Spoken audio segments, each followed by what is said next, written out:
Greg Collins, Substitute Teachers Lounge. It is March 26, 2024, episode 253. Interesting experiment was done that I saw on a Facebook page, and I will give full credit to that Facebook page here in a moment when I bring it up, about social media and its use by students in the classroom during class. So do we need to get on our high horse and go after this problem? Or is it even a problem? Let's talk about that today. Substitute Teachers Lounge.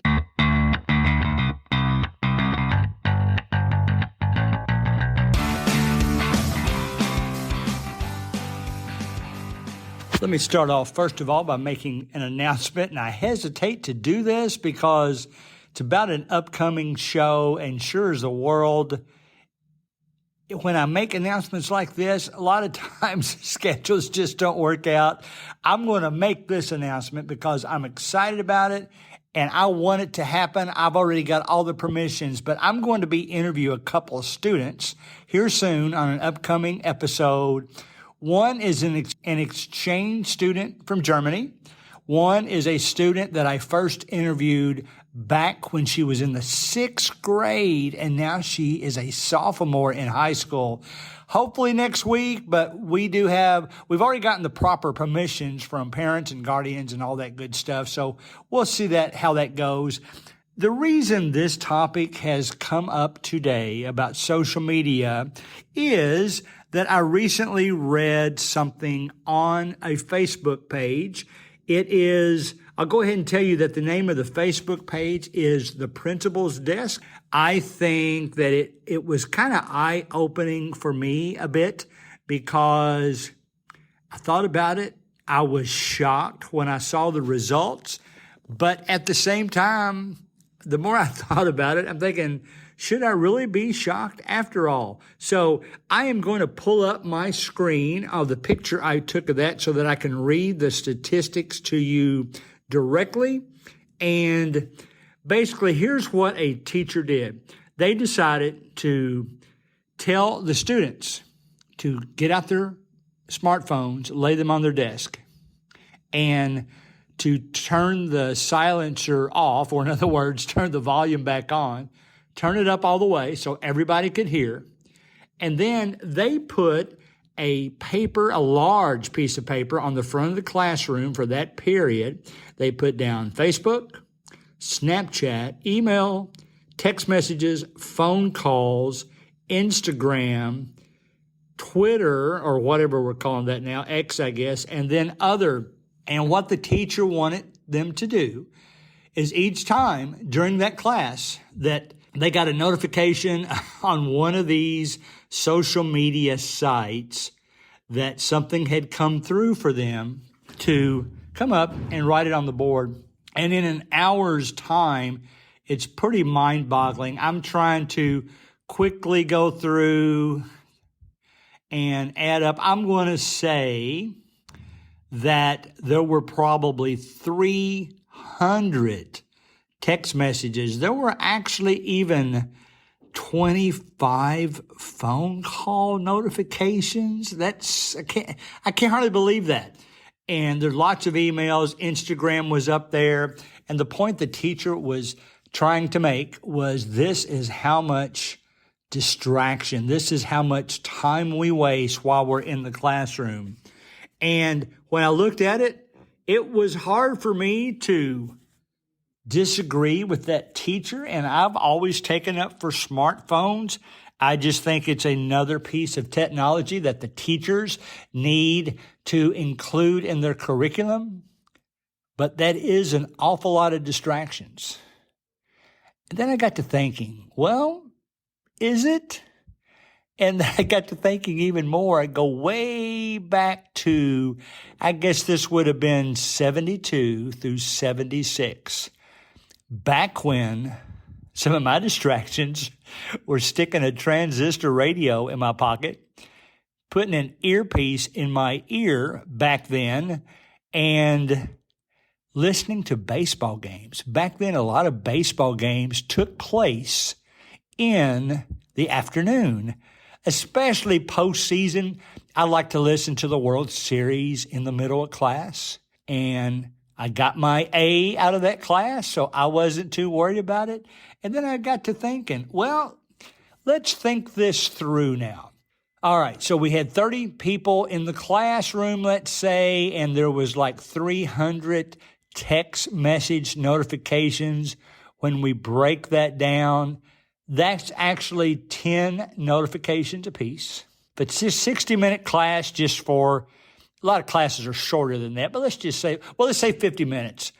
50 minutes will be even better to divide. 50 minutes, that means that each student, 300 text messages, 30 students, they were receiving 10 text message notifications per that hour or that 50 minutes. And if we're talking about 50 minutes, that's going to be one every 5 minutes.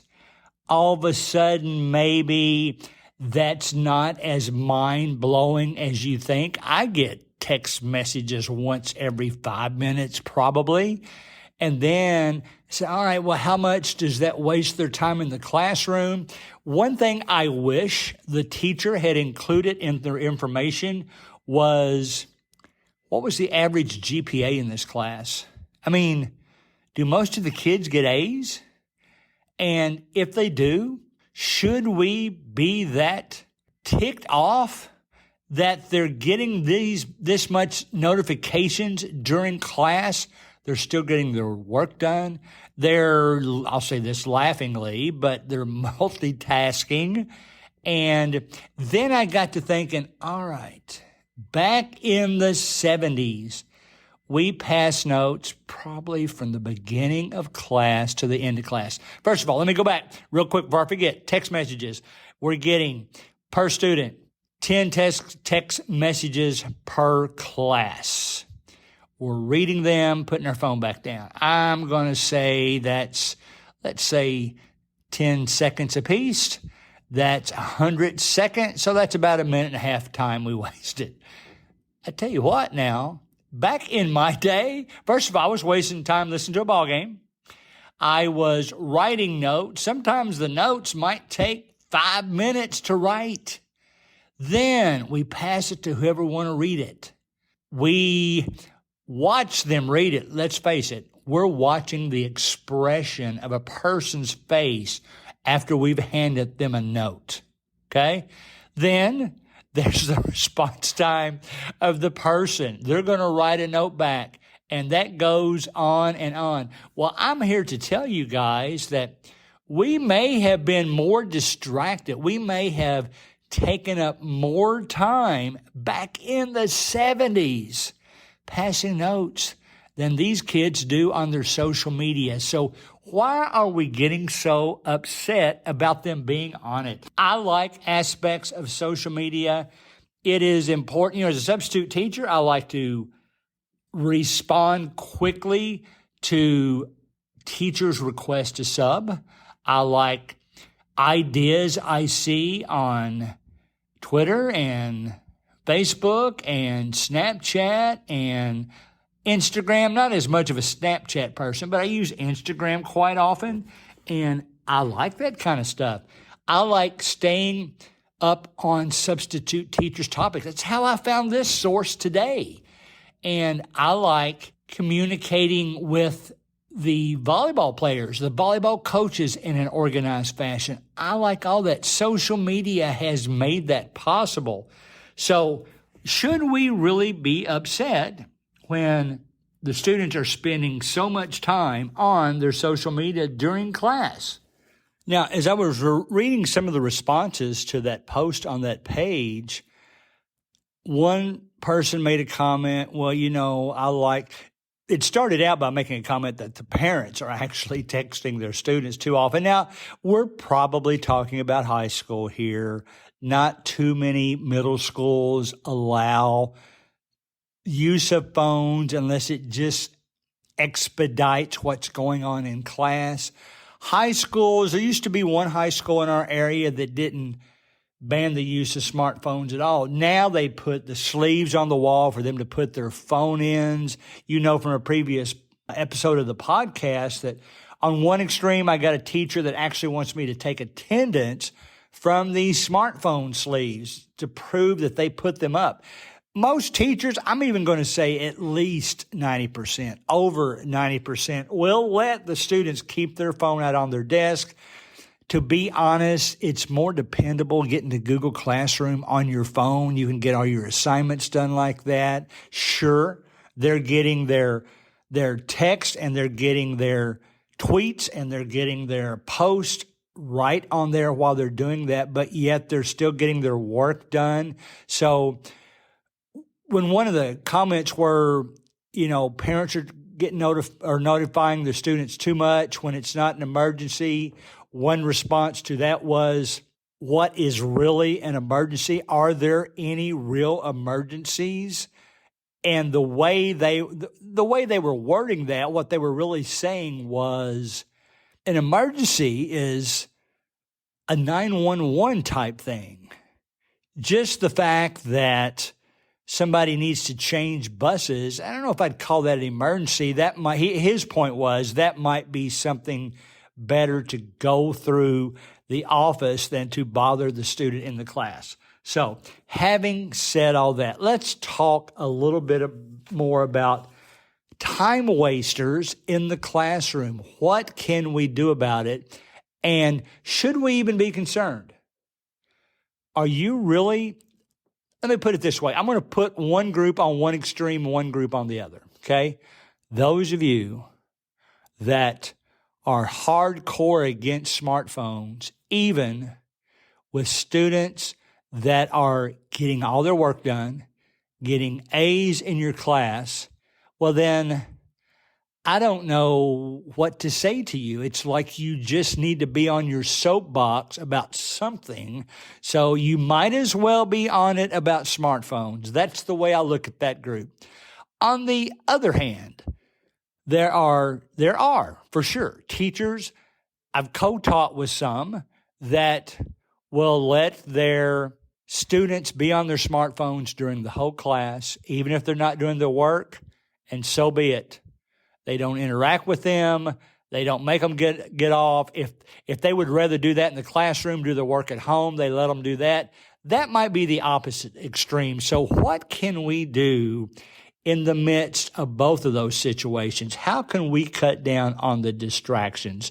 First of all, I've told you this before. Some of the loudest classes I've had are classrooms full of straight A students. My theory there is if you don't keep their mind occupied enough, they get a little bit out of control on you. And, subjects like math where people move along in the assignment at different paces because regardless of how much you've learned, math just comes easier to some people than it does to the others. So are you one that will emphasize? Here's the middle of the road. Here's the one, and this is where most students are, and this is probably where, teachers, where most substitute teachers should be. Doggone it, let them keep their phones out. Emphasize I like doing it this way, emphasize that if you get your work done, then you can get on your smartphone with a word of caution. If I can see that you just rush through your work so that you can get on your smartphone, that's not what I'm talking about. I've even suggested on occasion that the same thing, you can get on your smartphone after you finish your work, but you have to spend at least 30 minutes, half of this class, on your work, because there's no way to get a good, thorough job done without spending at least those 30 minutes in the classroom doing your work. So, guys, it's up to you. You're going to have to decide what and how to spend your time not yelling at these students, but disciplining these students about the use of smartphones. My opinion is that you shouldn't let them abuse it, but you should be nice about it. They don't have to pass notes anymore. What used to take me 15 minutes in a class from beginning to end, they can probably get done in about 90 seconds now because They can text back and forth. They can chat back and forth. Sometimes you have to be careful with chats and things like that because some of them get vicious and then they get really distracting. So rather than just say no smartphones, or rather than being upset about how much that means in a classroom when all those distractions, come on, let's face it, when I first said 300 text messages in one class in 1 hour, well, once you break that down, that was 10 text messages per student, which in a 50-minute class was every 5 minutes, which all of a sudden no longer sounds that bad. It sounds comparable into what I have to deal with. So think about it. Think of where you think you need to go in this situation. Maybe smartphones aren't so bad. I've done episodes about this before. First one I've done where I've actually compared how much time is wasted to how much time I wasted back in the days when I still got good grades. So give the students the benefit of the doubt. That's what I'm preaching. You know, it's your job to find the students that are abusing the privileges, but why should we let them take that privilege away from the ones that aren't abusing it? As we close, always remember that you can email your questions to gregcollinssubstitute@gmail.com. Please join our Facebook group, Substitute Teachers Lounge, where we'll share ideas and thoughts about each week's show. See you next week.